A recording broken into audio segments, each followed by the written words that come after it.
ठगी पीढ़ी जमाकर्ता परिवार ने आज पीतर जिला प्रभारी मंत्री कार्यालय के सम्मुख अपनी मांगों को लेकर धरने पर बैठे हैं। उन्होंने मांग की है कि कई ऐसे निवेश कंपनियों ने निवेशकों का पैसा लूटकर भाग गया है, जिससे आज जिले परिवार संकट में आ गए हैं।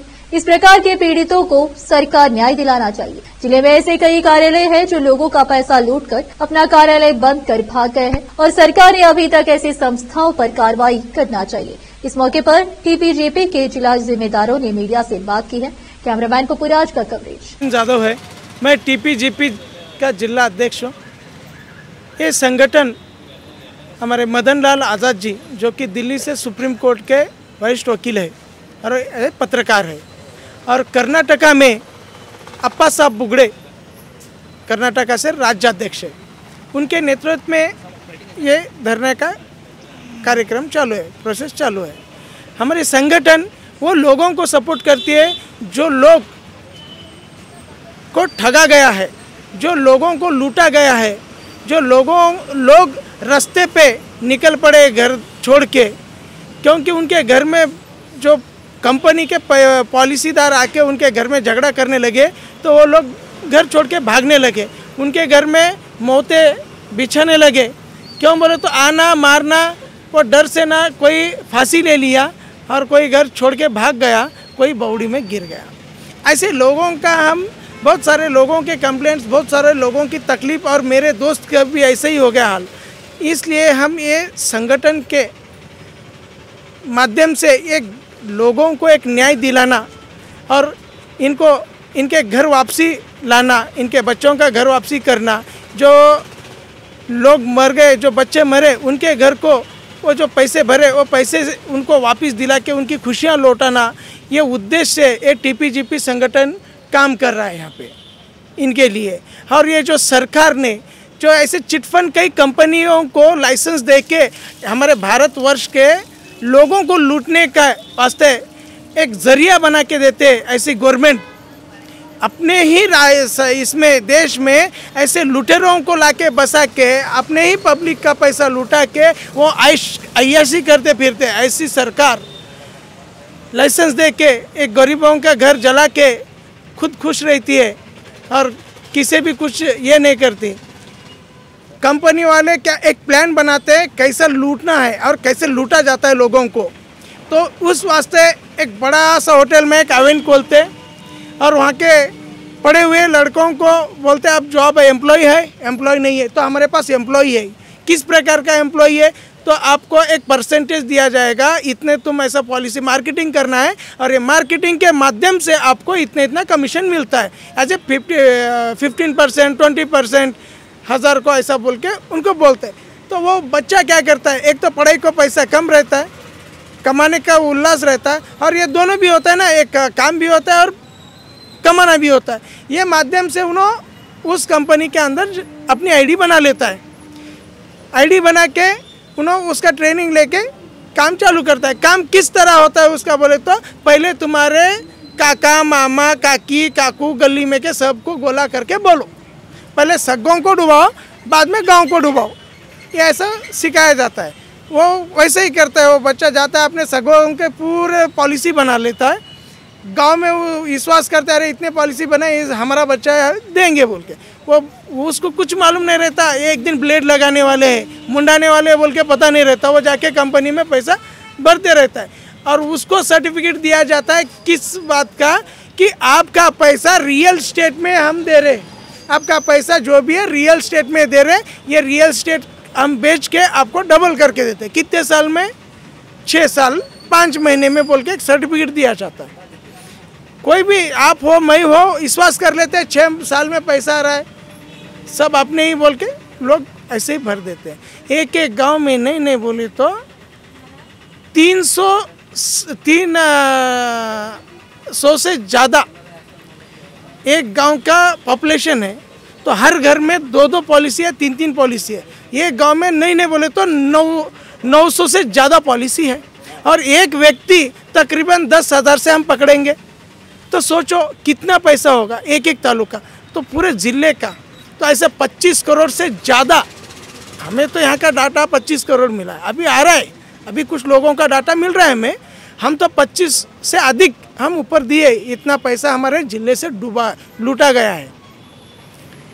ऐसे ही हम सरकार को फाइट करते गए तो राष्ट्रपति रामनाथ कोविंद जी के ओर से बर्ड्स एक्ट 2019 का एक एक्ट आ गया।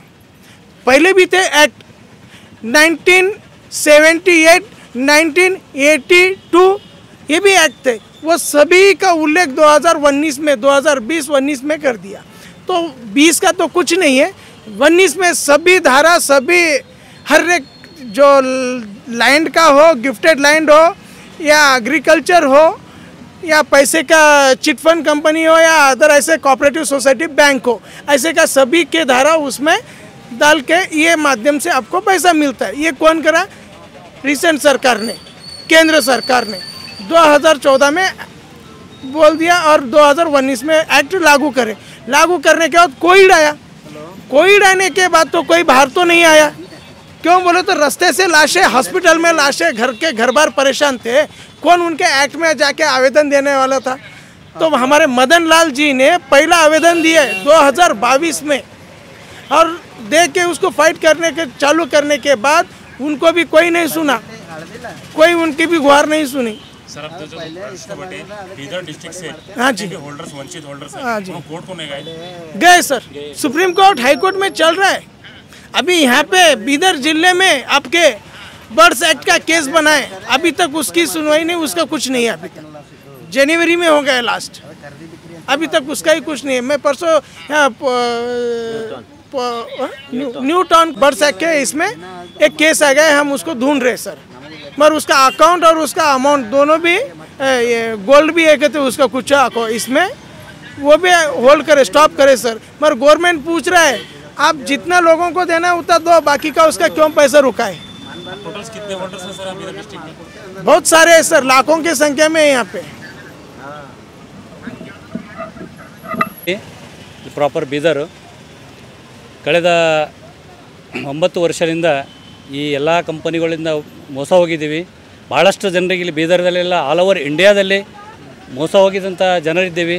ಇವತ್ತು ಹೆಂಗದ ನಮ್ಮ ಪರಿಸ್ಥಿತಿ, ನಾವು ಇರಬೇಕು ಅಥವಾ ಸಾಯಬೇಕು ಅನ್ನೋಂಥ ಪರಿಸ್ಥಿತಿಯಲ್ಲಿ ಬಂದಿದ್ದೀವಿ. ಅದಕ್ಕೆ ದಯವಿಟ್ಟು ಸರ್ಕಾರ, ಯಾವುದೇ ಕೇಂದ್ರ ಸರ್ಕಾರ ಆಗಲಿ ಅಥವಾ ನಮ್ಮ ರಾಜ್ಯ ಸರ್ಕಾರ ಆಗಲಿ, ಇಲ್ಲಿವರೆಗೆ ಇವತ್ತು SP ಅಥವಾ DC ಹತ್ರ ಹೋದ್ರೂ ಅವ್ರು ನಮಗೆ ಯಾವುದೇ ಥರದ್ದು ಒಂದು ಹೆಲ್ಪಿಂಗ್ ನೇಚರ್ ಅನ್ನೋಂಥದ್ದು ಇಲ್ಲ. ಅವ್ರು ಒಟ್ಟು ನಮಗೆ ಒಂದು ಯಾವ ಥರ ನೋಡ್ತಾ ಇದ್ದಾರೆ ಅಂದರೆ ನಾವು ಒಂದೇನು ಅವ್ರಿಗೇನು ಮೋಸ, ಅವ್ರು ನಾವೇ ಧೋಕಾ ಮಾಡಿದ್ದೇವೆ ಅನ್ನೋಂಥ ಪರಿಸ್ಥಿತಿಯಲ್ಲಿ ನೋಡ್ತಾ ಇದ್ದಾರೆ.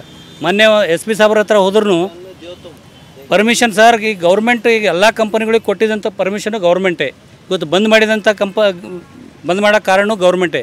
ಈಗ ನಾವು ಜನರ ದುಡ್ಡು ಎಲ್ಲಿ ಹೋಗಿ ಕೇಳಬೇಕು? ಪರ್ಮಿಷನು ಗೌರ್ಮೆಂಟ್ ಕೊಟ್ಟಿದ್ದಾರೆ, ಬಂದೂ ಅವರೇ ಮಾಡಿದ್ದಾರೆ. ಈಗ ನಾವು ದುಡ್ಡು ಯಾರಿಗೆ ಕೇಳಬೇಕು?